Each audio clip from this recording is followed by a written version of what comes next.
All right, today I'm doing another monthly film recap. Today I'm going over what I watched in the month of April. We're gonna hop into it. Not much else to say. Go follow me on Letterboxd if you haven't already. There's a link in the description down below. First thing I watched here was Greener Grass. This came out in 2019. I gave this 4.5 stars.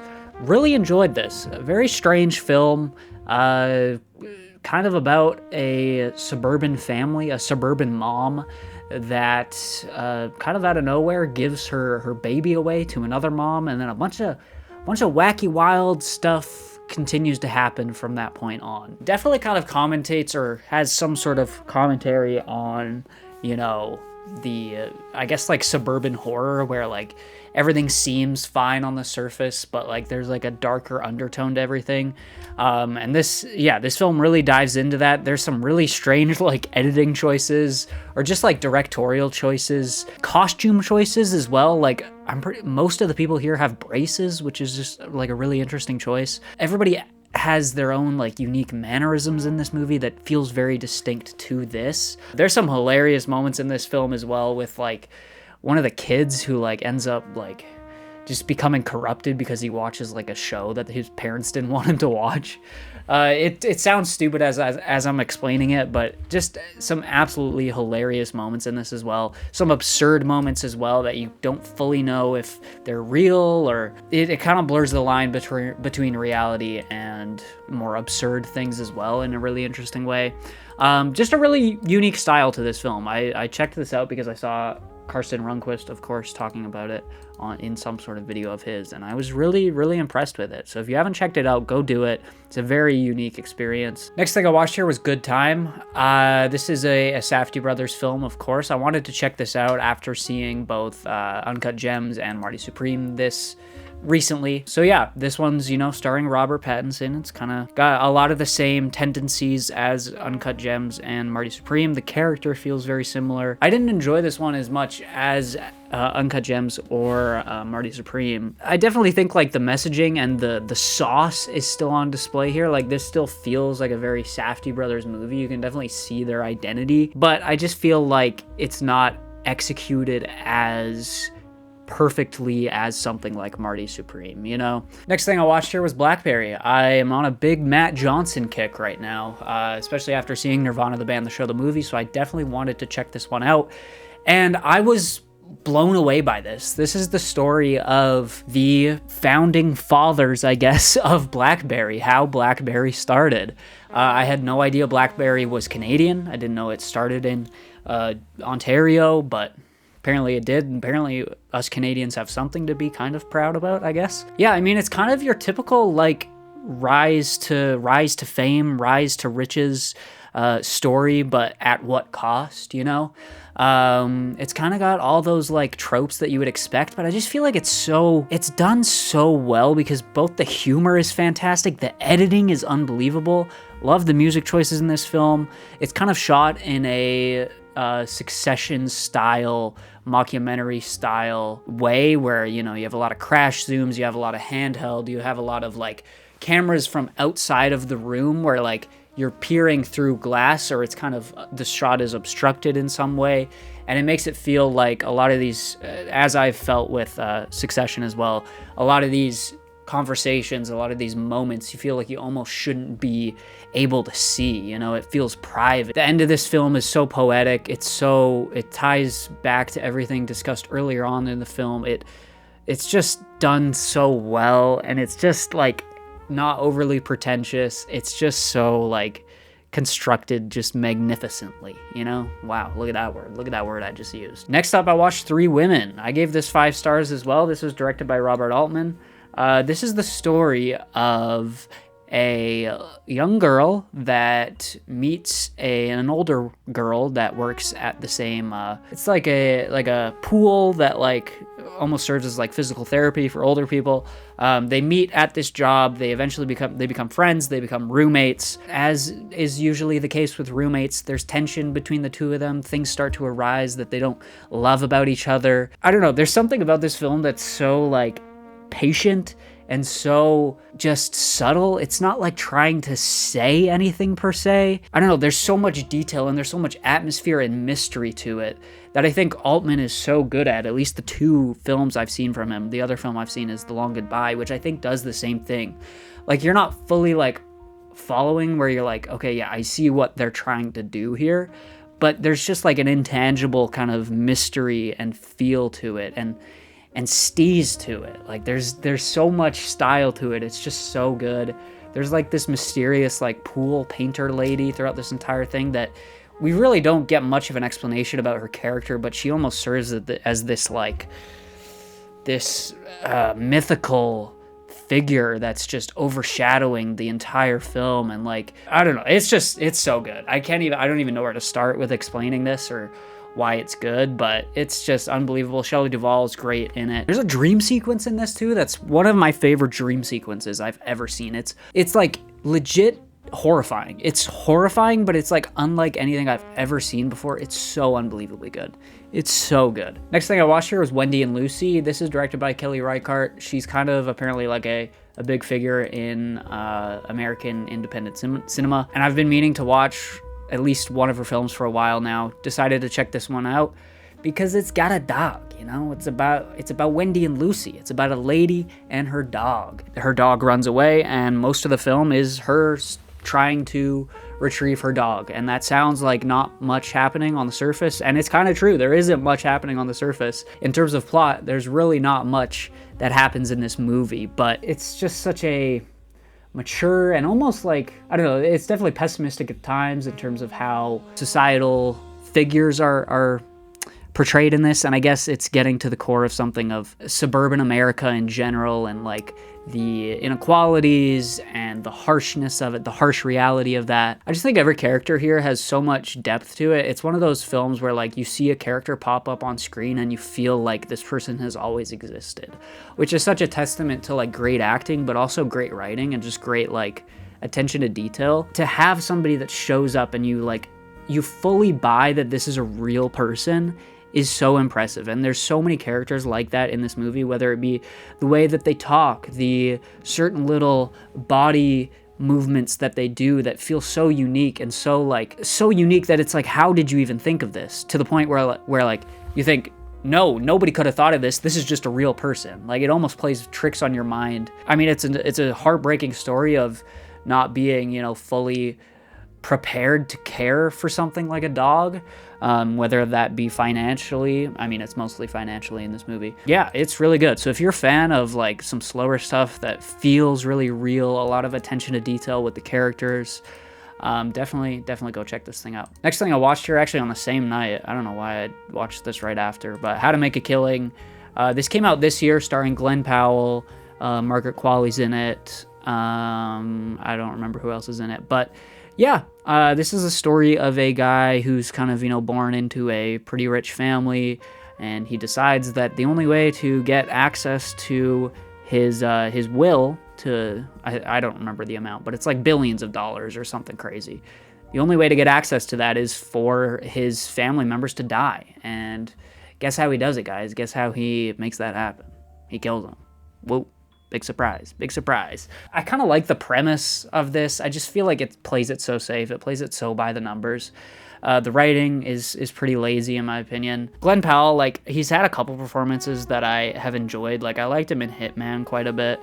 But this, it just feels like there's nothing really that special going on here. His motivations aren't fully fleshed out in a satisfying way, in my opinion. Like, sure, he needs this insane amount of money, but like, I feel like there should have been some other driving factor that made him do this, Like, it just feels a little bit far-fetched for a guy who's got, a pretty good job, who's got a pretty good life, all things considered, to completely ruin that by, killing a bunch of people. So I think that could have been fleshed out a little bit more. That could have been like, his motivation could have made a bit more sense. And yeah, it's by the numbers. It plays it safe. It doesn't really do anything exciting. And I think with this premise, you could have done something a lot more exciting. Next thing I watched here was Passengers.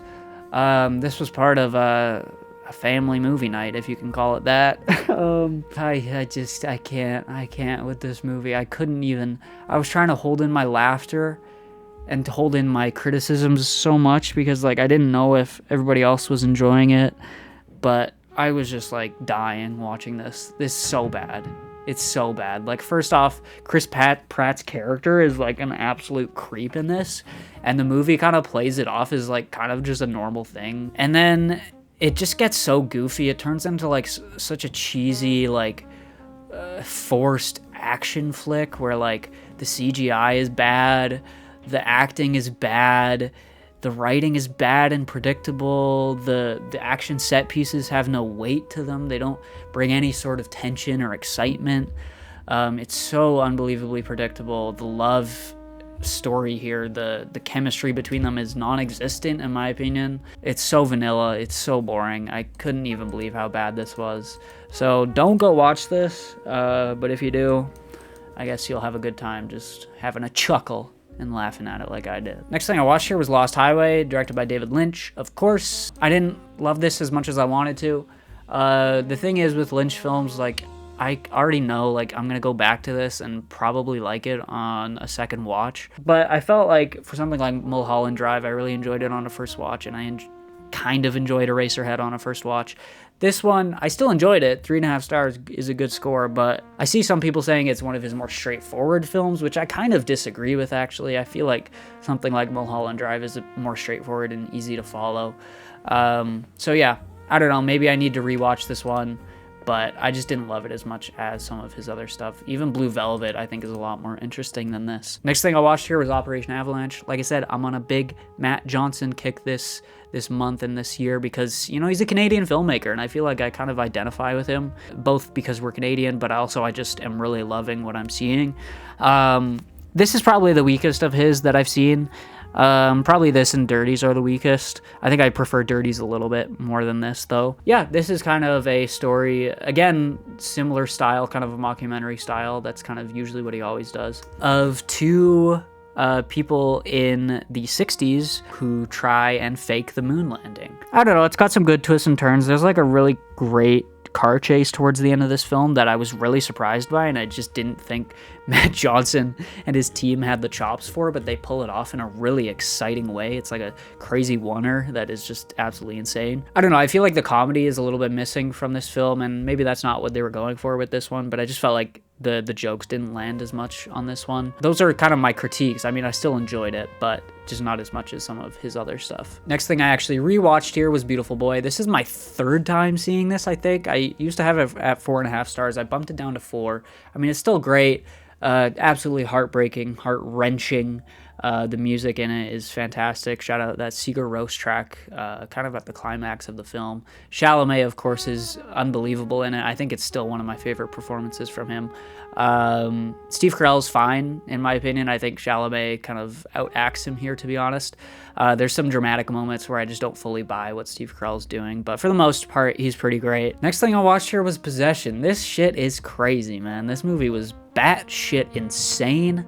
I had no idea what to expect coming into this, and I never would have guessed how insane this movie is. Like, it almost feels like the filmmaker himself was possessed making this. Like, just the dialogue between this couple, the energy and the visceral nature of it, and the disgusting things that they say to each other is insane. Obviously, our main person here, the female lead, is like possessed, of course, as the title suggests, but you don't really fully know that until it is revealed later on, and you're kind of like second guessing. You're like, is this a story just about like domestic abuse? Is it like more grounded in reality like that? And yeah, sure, all horror movies are somewhat grounded in reality, but it really threw my brain for a loop. I'm like, I really don't know what's going on here. Eventually, again, it gets revealed that she's kind of possessed by something, and it gets really gross, really dark, really fast. This lady's performance, what's her name? Isabelle Adjani. Her performance is insane. There's a scene like in a tunnel, in like one of those tunnels, highway tunnels, where like you just see the possession like fully taking over, and I was legit like terrified. It's rare for me to like be legit terrified from something nowadays, I feel like, but she just channeled something throughout this entire film, but especially that scene. I love how this film looks. It's got like a very cold and muted look to it, but still feels very rich at the same time. The practical effects that pop up towards kind of the end of the film with these certain like creatures that she has in her house is unbelievable. It's just one of those films that I really want to watch again, and just really disturbed me, and it was just insane, very intense. So if you haven't seen it, go check it out. Definitely not what I expected, but a happy surprise. Sticking with the horror movie theme, next thing I watched here was Suspiria. I gave this 3.5 stars. This came out in 1977. The lighting is like unreal. Like, it's so expressive, it's so colorful, and it feels so unexpected for a film like this. I think like the technical aspects on display here in terms of the cinematography and the editing and the filmmaking itself is fantastic. Where it kind of loses me a little bit is just with how, predictable the story is, and some of the acting feels, I don't know, a little bit like stereotypical horror, like, the stereotypical girl screaming her lungs out, and it feels a little bit forced. I don't fully buy into it. It's rare that you see a horror movie that looks like this, so I had to give it something for that. I just didn't fully buy into the story itself on this one. Next thing I watched here was Michael. I saw this in theaters. This is the newest Michael Jackson biopic. The critics are kind of hating this, and I kind of see why. I think I enjoyed it more than I expected to. The main issue is just that it kind of presents Michael Jackson as a completely flawless, uninteresting, almost non-human figure. There's not a single scene in this where there's some sort of interesting flaw or character trait being displayed that kind of paints him as, again, a real person with flaws, which is just really, it was nauseating for most of it. The musical performances and the dance numbers are fantastic. I think Jafar Jackson absolutely killed this film in that regard. I just wish the story itself was a little bit more interested in telling a story of like a real person and making the person feel real instead of just this flat one-dimensional line of a person, so that's my main complaint with it. It looks kind of bad in my opinion too. I just am not a big fan of the overly polished, shiny, and Hollywood aesthetic of this. But yeah, like I said, the dancing's great, the singing is great. I think they actually, I don't know, I doubt Jafar Jackson was actually singing these songs. It seemed like a lot of it was like not voiceover, but like him just lip syncing to the actual songs, which I mean is fair. Like, nobody's gonna be able to recreate Michael Jackson's voice and do it just as good. Next thing I watched here was Mysterious Skin. This, I bawled. I'm not even gonna lie. I completely lost it at the end of this film. This film is deeply, deeply disturbing. Deeply disturbing. I can't even describe how disturbing this film is. And it just happens right out of the gates. It starts with just this predatory, creepy-ass baseball coach that, I don't even want to describe this movie, that we'll just say sexually assaults our main character here, and the entire, runtime of the film is our main character and this other boy that apparently was it happened to him as well. The coach did the same thing to this other boy, but he kind of wrote it off as like being abducted by aliens in his mind. But our other main character here was so damaged from it that he kind of took this on as his new life, kind of being a prostitute, essentially. Joseph Gordon-Levitt's performance is brilliant in this. You really see, you see all the psychological damage that this event created for him, and you just see it behind the eyes. It's something so subtle, but you can just, what he does with his eyes in this film is unbelievable. It's so good. I mean, like I said, it's heartbreaking. It's our main character continuing that cycle forward. I mean, he's not abusing anybody. Actually, he does kind of abuse a younger kid when he's a kid as well. I mean, in his adult life, he's not necessarily abusing anybody, but you just see the catastrophic result that this had on him, and I just could not believe how sad this was. And the last thing I watched here was To Die For. This came out in 1995, starring Nicole Kidman. I think it's based off a book, and essentially it's about this woman who has so much drive and is so eager to climb the career ladder. She wants to be like a TV personality, and she'll do anything she'll do anything to achieve that. And it's really, the story of what she will do to achieve that, including involving young children in her schemes to, I don't want to spoil it fully, but yeah, I mean, it's a lady with a lot of drive, with a lot of psychotic drive, I would call it. I feel like it really points to like an interesting time in culture, at least, like especially in the 90s. There's a lot of times in here where she mentions like everybody wants to be on TV. If you're not on TV, what are you doing with your life? Which I feel like is, I don't know, I wasn't alive in 95, but like looking back on it with the cultural context that I have, feels like something that was like a very prevalent thing. Like TV and like film was like, if you're not on that, like you're a bum, it's like this very shallow, almost celebrity focused culture that I think we're kind of getting away from now, especially with like Gen Z. We are kind of not so interested in those things anymore. So it kind of feels like an interesting cultural point in time. Yeah, it's a fun one. It's kind of an easy watch. You kind of know all the beats, you kind of know where it's going to go, but it still feels mostly satisfying because there is still enough attention to detail and craft, technical skill on display here with the filmmaking. There you go. That's what I watched this month. Good amount of films this month. I think 15, which is pretty high for me. So yeah, hopefully you guys enjoyed. Let me know your thoughts on any of these down below. And yeah, make sure to leave a like, subscribe. I'll see you guys in the next one. Peace out.